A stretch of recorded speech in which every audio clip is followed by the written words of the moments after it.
the proposed new system, they propose to repeal all of the...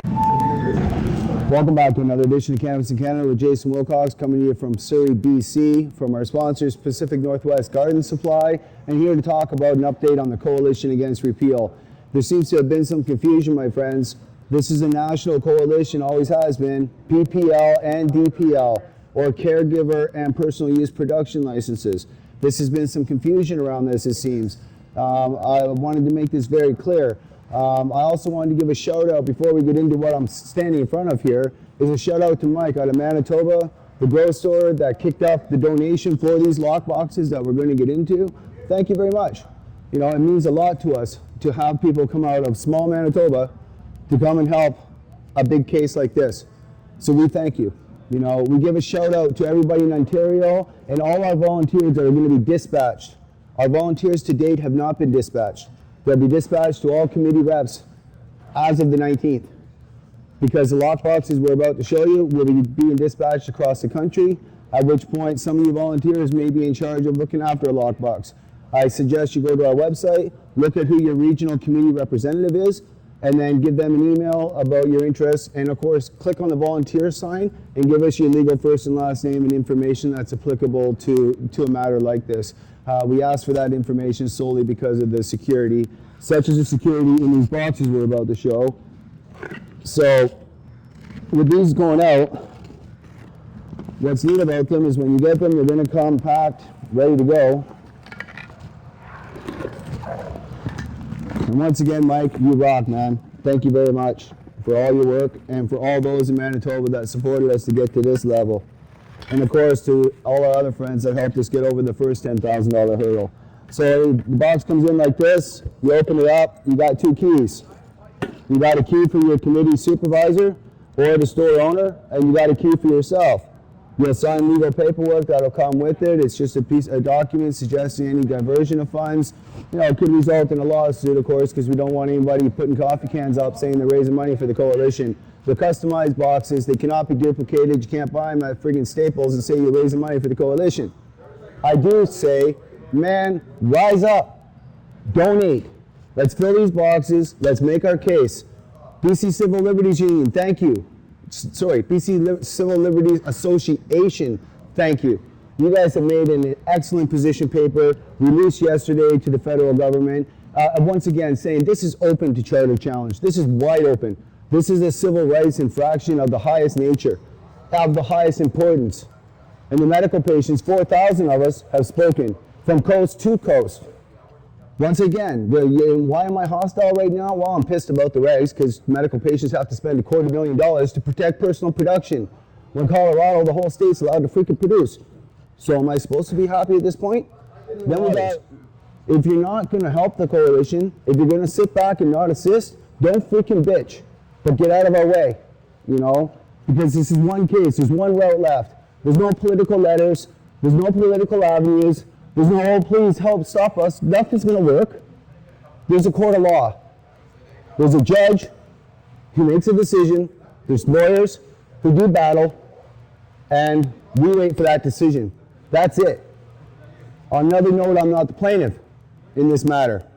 I simply put up the $2,000 to start this. My frustration really lies in the fact that people in Ontario and some others in Alberta seem to think this is a BC-only case, that this ties only to BC. Okay, it's misinformation, it's muddy in the waters, and as I said, if you're not going to assist, don't bitch, but get out of our way, back into the bleacher seats, quite literally. If you're on the field, we'll run you over. That's it. Because it's a matter of our personal lives. It's a matter of sick patients ending up back on pills that they don't want to be on, losing their investments in their gardens. Game on. Our lawyer's ready to go. John Conroy has said it's very clear. It's not if we go to court, Jason, it's when. And we didn't order lockboxes from Manitoba if this was a BC case.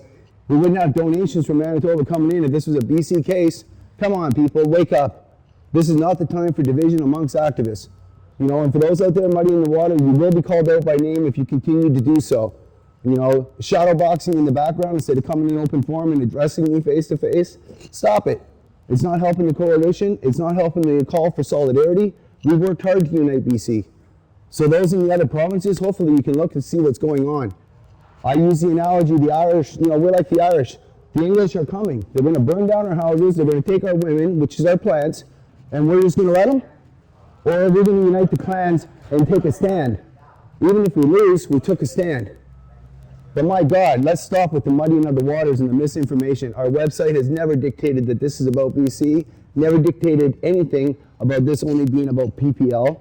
So those of you muddying the water, you will be named. I'm not playing with this. You guys know me, you guys know that sometimes I get a little off the hook with how I handle things, but we've been working 7 months on this. We've raised over $20,000. We had to raise $10,000 for an opinion. While everybody was sitting back bitching and not assisting, other people were working hard, 12 hours a day, to make this case, to get to where we are, to get Mr. Conroy, a QC lawyer, ready to go to the federal bench to protect your license. 30,000 friggin' sick, dying, and elderly Canadians who don't deserve this, don't deserve these sort of regulations. We're caught between the crossfire and prohibitionary policy. You know, you got prohibitionary policy on a 10-year legal system. We've been legal for 10 years. Medical patients should not continue to have to rely on drug dealers, like they said in Hitzig. The judge has already said that. You know, the judge in Parker said if there had been a charge of cultivation before the courts, it would be sound under the charter. So now we have to go back and spend $250,000 to make it sound. But we will. Stop panicking, rise up, put your name in, know that it's free. Anybody can fill out an impact statement because maybe you don't want to see your son, your uncle, your aunt, your husband, your whatever. You may not want to see them back on pills because you're going to remove their access to cannabis. By doing so, like removing the license to us is a barrier. It presents a barrier to access to medication. You know, pricing's a whole other issue. We'll have to see how that plays out. But removing their license is a direct barrier. And we believe that that flies potentially in opposition to the charter. And we hope that the bench will agree with our position. But it's certainly a national fight, my friends. Lock boxes, sign up with the volunteer button. Once again, I know I'm repeating myself. It's important. Game on. We've been planning 7 months for this. Battle lines are drawn. Government has made their position clear. There's no more politicians once again. You got no other route. You can hire your own lawyer and try and raise an army of 4,000 like we already have, and maybe divide and muddy the waters, or we can all come together and fight the damn English like the Irish did. There was clans that hated each other for 100 years, but they fought the English, you know, to protect their lands and to protect their people. In our case, it's protecting our plant. So maybe we didn't get along. Maybe some groups and some factions, they don't like each other. You know, take a look at some of the people sponsoring this frigging case. You know, they're big companies, big organizations helping to endorse what we're doing. And they traditionally don't work together. The passion clubs traditionally don't work together, are in this. They're on the coalition. They understand the nature of this. This is a national fight. It's bigger than me. It's bigger than this province. It's a national fight. It's bigger than any one organization. It's bigger than John Conroy. There's no one person that makes this case. It's a collective effort. It's a body of the willing. And I'm going to calm the fuck down and see you in the next show when we're ready to go. Just remember, the game is on. This is Jason Wilcox signing out. Business is blossoming at a hydroponic shop in BC. Sales have been smoking hot ever since 2 U.S. states legalized marijuana. The company, called Green Planet, carries everything anyone would need to grow plants, any kind of plants, indoors. In Colorado, it is now legal to have 6 marijuana plants in a secure area.